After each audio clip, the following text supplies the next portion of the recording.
2, ça s'appelle Balance ton corps, manifeste pour le droit des femmes à disposer de leur corps. Bertoul Borrebec est avec nous, bonjour. Bonjour. Bertoul Borrebec, alors vous racontez en fait votre vie, travailleuse en fait du sexe, hein, Ouais. et vous racontez tout, quand vous avez démarré, pourquoi vous le faites. C'est un manifeste, véritablement. Vous voulez vous faire entendre sur le droit à disposer en fait de votre corps. Est-ce que c'est à la suite de la vague MeToo et de la libération aussi de la parole que vous avez voulu vous faire entendre ?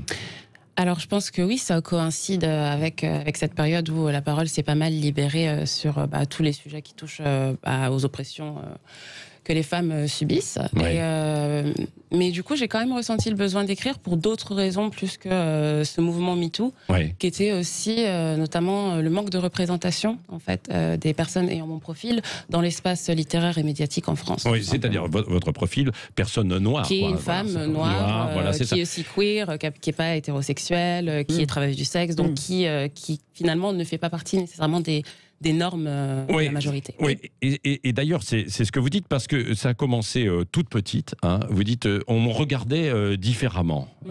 Parce que vous étiez dans un milieu, pourquoi vous étiez la seule noire parmi les... Non, j'étais c'est pas ça. la seule noire. J'ai grandi quand même dans un environnement majoritairement blanc, mais ça, c'est le cas pour beaucoup de personnes Bien noires sûr, en bien France, sûr, en bien fait, sûr, bien logiquement. Non, c'est simplement mon propre vécu, moi aussi, que j'ai finalement, en étant adulte, pu mettre en parallèle avec des vécus de femmes noires que je ne connaissais pas à l'époque, qui font partie de mouvements féministes et qui finalement, en mettant nos vécus en commun, on a pu se rendre compte que c'était vraiment une tendance. Il y avait un autre regard, quoi, il y sur avait vous, quoi. vraiment une fétichisation, une hypersexualisation des petites filles noires, parce que souvent, on a du mal à les prendre pour des petites filles qu'elles sont, et on a tendance à les penser Mais beaucoup de la plus part âgées. de qui? De la part garçons de d'hommes votre plus âge? âgés, D'hommes plus âgés. de l'âge de mon père, toujours le même profil, donc homme blanc plus âgé, voilà. Ouais, Donc, et ça, vous l'avez vécu, vous l'avez ressenti à partir de quel âge, alors, quand vous Ça aviez... très très tôt, mais les premières fois où ça a été vraiment explicité, on m'a dit des choses vraiment sexuelles. Ouais, C'était mais ça, vous le racontez, on va peut-être pas 12, forcément 13 vous dire à 9h. Oui, c'est ça, 9h30 du matin. Ouais. Je voulais en revenir sur le féminisme. Vous dites que même vous, en tant que personne noire, vous n'êtes pas inclus justement dans ces combats féministes.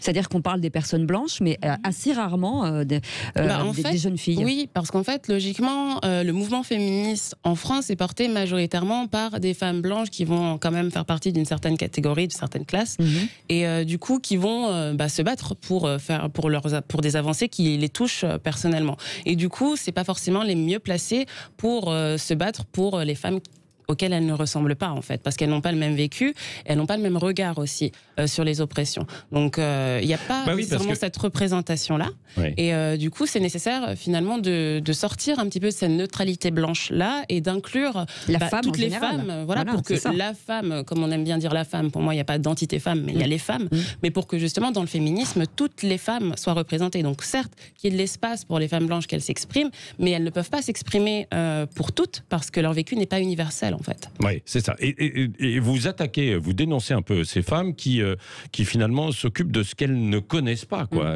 Vous leur dites, laissez-nous faire ce que l'on veut, parce que ce qu'elles dénoncent, et on peut comprendre, elles disent, oui, mais des femmes travailleuses du sexe sont souvent exploitées par des réseaux mafieux. Alors, est-ce que c'est une image des années passées où on sait qu'il y avait des Macs qui étaient derrière, il y avait des réseaux, etc.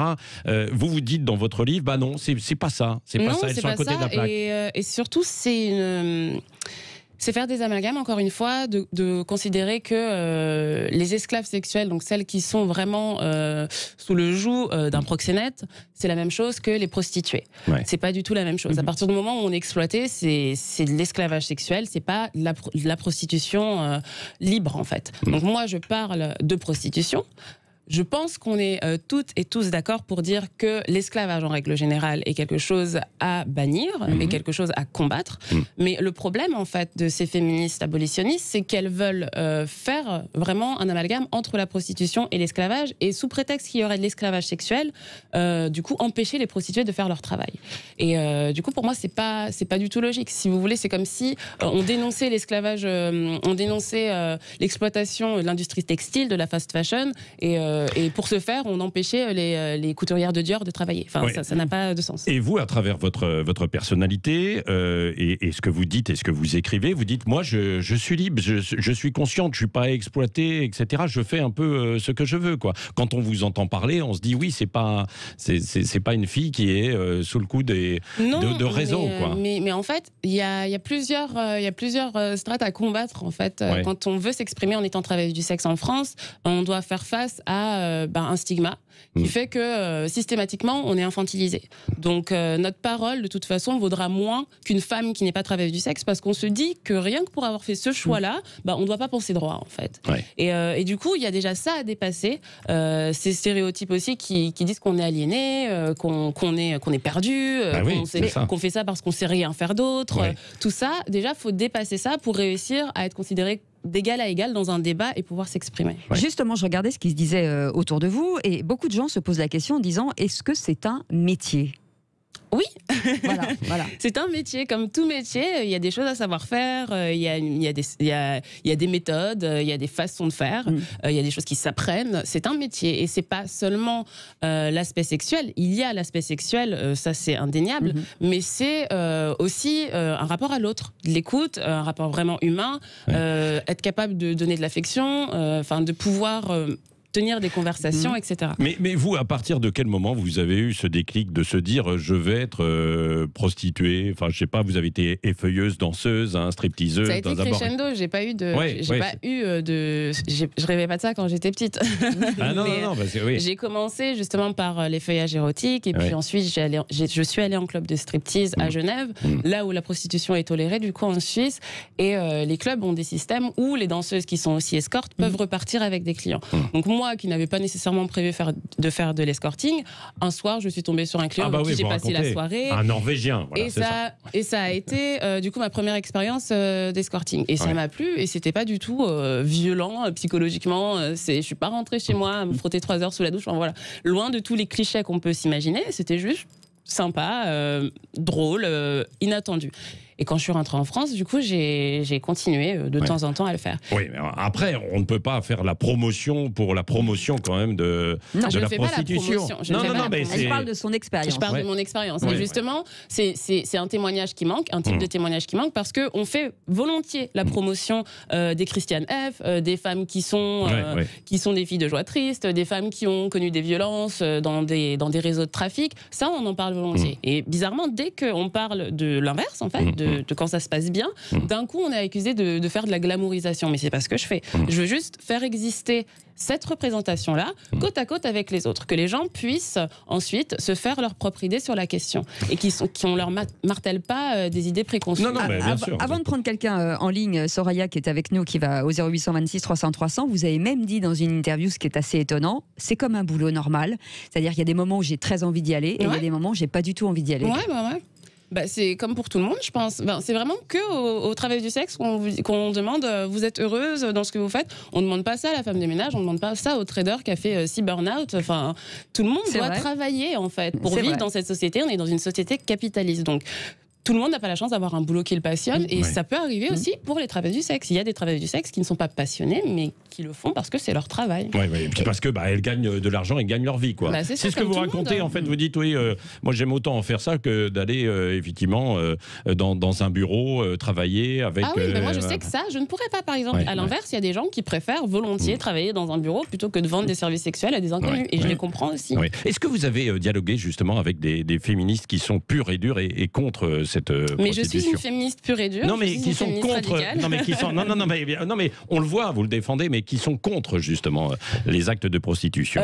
C'est très difficile de dialoguer avec les représentants du féminisme abolitionniste. Souvent, quand on est soi-même travailleuse du sexe, parce que elles ne veulent pas entendre ce que vous dites. Non, elles ne veulent pas entendre. Elles renvoient souvent. Elles vont souvent renvoyer des expériences de victimes de trafic et dire voilà, dans ce cas-là, si vous avez ce discours, dites-le à cette personne. Mais elles sont très véhémentes, en fait. Et du coup, c'est très compliqué de réellement échanger. Elles vont chercher d'ailleurs des témoignages de femmes exploitées, quoi, bien sûr, pour dénoncer. Pour les instrumentaliser, pour vraiment servir leur idéologie. Mais il n'y a pas de dialogue nécessairement possible souvent. Et nous avons au standard 0826 300 300 Soraya qui nous appelle des Hauts-de-Seine. Bonjour Soraya. Oui, bonjour. Bonjour à tout le monde. Oui. Bonjour. Bon, Soraya, vous avez entendu Bertoul Borrebec. Quelle est votre opinion et votre réaction? Alors, mon opinion, c'est que je suis très heureuse qu'une femme puisse parler de ce métier, que je n'appellerai pas prostitution, parce que je trouve qu'il y a quelque chose de péjoratif et que la première chose à faire, c'est à changer le nom de ce métier. Prostitution, il y a déjà quelque chose de déshonoré, ce qui me gêne beaucoup. Et travailleuse du sexe, je vois pas pourquoi est-ce qu'on appelle une chanteuse travailleuse de la voix. Voilà, c'est pas une travailleuse du sexe. Mais est-ce que vous avez un nom à nous proposer? Je n'ai pas de nom à vous proposer, mais ça peut être quelque chose qui est en rapport avec l'amour, avec l'harmonie, avec le corps et l'amour, le corps et l'esprit. Je pense que quand on fait du sport et quand on est prof de sport, c'est très gratifiant parce qu'on fait travailler le sport, on fait travailler le corps et l'esprit. Quand on permet à un homme de vivre une relation sexuelle qu'il ne peut pas vivre autrement et ailleurs, qu'on se fait payer, parce qu'on a juste, comme vous le disiez si bien, madame, on a appris ce métier. On le fait la tête haute, on est exploité par personne. Quand on prend des enfants et quand on les fait travailler dans une usine pour faire des tissus, voilà, là c'est de l'exploitation. Quand on est proxénète et qu'on fait travailler des filles auxquelles on prend quasiment la totalité de l'argent et qui sont dépendantes d'un produit et qu'elles sont toxicomanes, c'est quelque chose qui est totalement à bannir et à... Voilà. Une femme qui se sent utiliser son corps, savoir le faire, se faire payer, parce qu'elle sait qu'elle le fait bien et qu'elle apporte satisfaction, je ne vois pas pourquoi ça ne serait pas reconnu au même titre qu'une jolie voix que j'aurais envie d'entendre sur un CD ou à la radio. Vous avouez, vous reconnaissez quand même que Soraya, c'est pas tout à fait la même chose parce que il y a beaucoup plus d'intimité, quoi. Donc qui détermine le degré d'intimité qui est supportable? En fait, c'est comme pour tous les boulots, personne ne force personne à le faire. Sauf qu'il y a eu beaucoup d'exploitation et de trafiquants. On parle d'autre chose. Là, on parle du métier de prostituée. On parle de vendre volontairement des services sexuels. Et du coup, c'est pas la même chose. Enfin, je veux dire... Vous avez l'impression de faire du bien? Mais je le sais que je fais du bien quand je travaille. Sinon, je ne ferais pas ce travail. Sinon, je serais mauvaise dans ce que je fais. Je n'ai pas le sentiment de l'être. Mais du bien, pas physique, du bien moral aussi. Oui, mais je parle des deux. Bien évidemment, je parle des deux. Parce que pour moi, l'un ne va pas sans l'autre. Et je suis assez d'accord avec Soraya sur ça. C'est politique aussi, je pense, de s'appeler travailleur et travailleuse du sexe. Parce que justement, on est dans une société où le sexe est un sujet tabou. Moi, j'ai toujours trouvé ça absurde parce que c'est quand même l'acte qui est à l'origine de nos existences. Mais bon, soit. Et du coup, politiquement, ça fait sens de revendiquer du coup que il peut y avoir des boulots sérieux, des métiers sérieux en rapport avec le sexe. Parce que le sexe, c'est un sujet sérieux. Et il n'y a pas de raison d'en faire un sujet tabou. Allez, on a Kelly dans quelques instants qui sera en ligne aussi. Merci Soraya, vous pouvez rester avec nous si vous le désirez et continuer de parler et d'échanger avec Bertoul Borrebec. Je vous conseille en fait ce livre, Balance ton corps. Remarquablement bien écrit. Absolument, merci, la musardine. Philippe Bilger me l'a déjà piqué en fait tout à l'heure. Si, Philippe Bilger, vous avez regardé. Vous allez dire. Non mais c'est vrai. Non mais c'est vrai parce que c'est pas simplement du témoignage, c'est un message véritablement aussi, et c'est constructif. Donc voilà. C'est un très joli message. Oui, mais on continue. Vous êtes avec nous jusqu'à 10h. N'hésitez pas, vous nous appelez. Radio 7h-10h, Patrick Roger, Cécile de Ménibus. 9h49, c'est un beau sujet du vendredi, ça, le manifeste pour le droit des femmes à disposer pourquoi de le vendredi, leur corps. Cécile, c'est tout le temps. Parce que les gens, plus le week-end que la semaine, s'occupent de leur corps. Voilà. Ça s'appelle Balance ton corps. C'est Bertoul Borrebec qui est avec nous ce matin. Et puis, on a pas mal d'appels au 0826 300 300. C'est Kelly qui est avec nous, du Vaucluse. Bonjour Kelly. Bonjour Kelly. Bonjour à vous. Bonjour Bertoul. Bonjour. Je trouve que les hommes, alors on va dire en général, c'est l'être humain, a toujours tendance à vouloir maîtriser ce que fait l'autre. Et pour moi, il y a rien de plus fondamental que de savoir que notre corps nous appartient. Absolument. On a toujours tendance à dire fais pas ci, fais pas ça. Mais fondamentalement, qui est-ce qui vit la chose? C'est pas celui qui donne le conseil, c'est celui qui le vit. Et si Berthoul a décidé de faire ça, pourquoi est-ce que quelqu'un s'arrogerait le droit de lui dire fais pas ci, fais pas ça? Pour moi, c'est quelque chose de fondamental. Pour moi, une travailleuse du sexe, comme il l'appelle, c'est quelqu'un qui fait un choix. Et en tout cas, ça doit être comme ça. Et c'est son droit. Il n'y a personne qui a le droit de lui dire tu fais pas ça avec ton corps. Si elle l'a décidé elle-même, si elle n'a pas eu de pression, évidemment, parce que comme il a été dit tout à l'heure, il y a des enfants qui sont exploités, et plus gravement que ça d'ailleurs. Donc à partir du moment où on est adulte et où on prend ses décisions, je ne vois pas en quoi ça peut déranger qui que ce soit. Oui, alors Kelly, c'est ce qu'écrit Berthoul Borobec. Vous dites d'ailleurs à l'intérieur, il faut arrêter aussi que ce ne sont pas les hommes qui doivent maîtriser et nous contrôler. Il y a toujours, on a l'impression que c'est aussi un cri de colère contre le patriarcat, en quelque sorte. Complètement, ça c'est sûr. Mais je suis vraiment d'accord avec ce que Madame Kelly.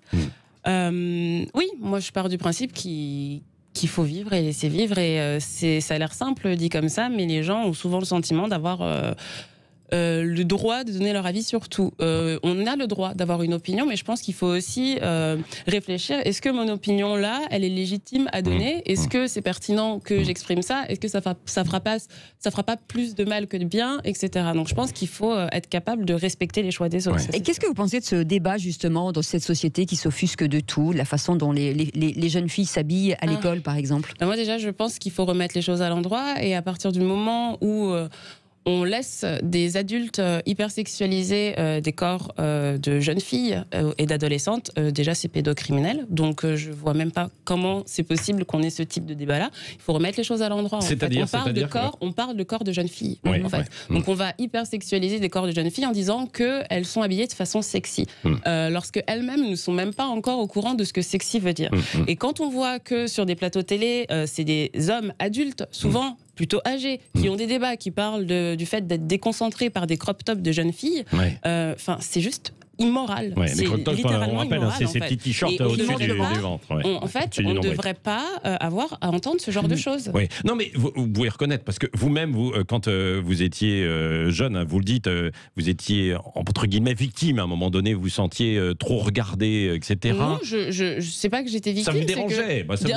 Bien sûr que ça me dérangeait. J'étais une enfant. J'étais une enfant. C'est normal. Et c'est bien ça le problème.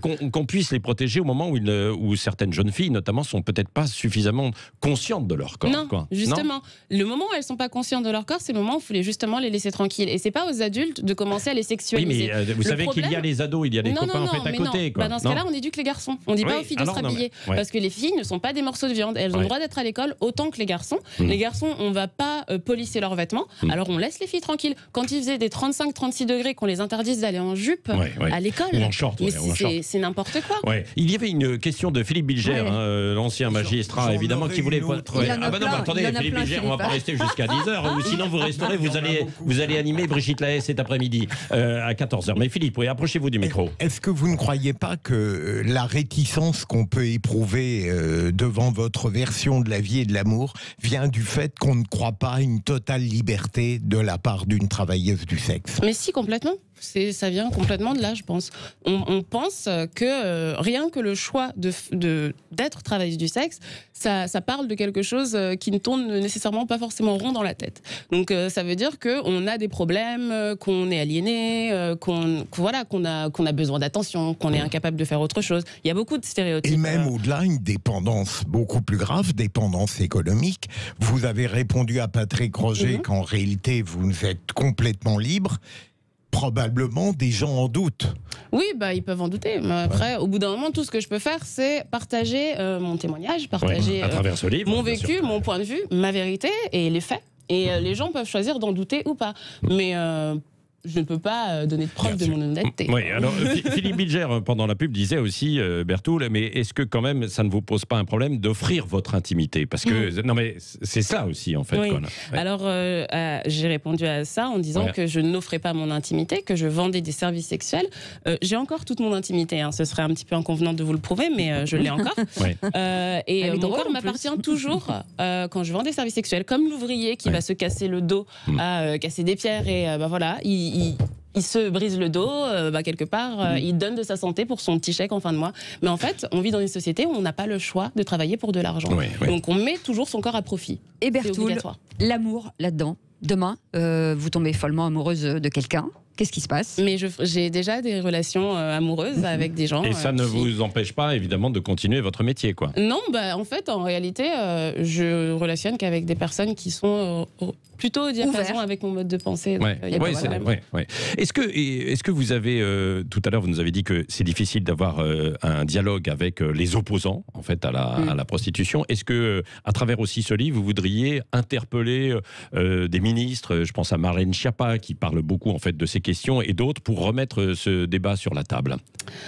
Parce que bien souvent, on a l'impression que tout ça continue sous le manteau, caché plus ou moins, la prostitution. Oui, parce qu'en réalité, il y a aussi une espèce d'incohérence juridique en France par rapport à la prostitution, à savoir la prostitution en elle-même n'est pas une activité illégale, par contre, être client est illégal.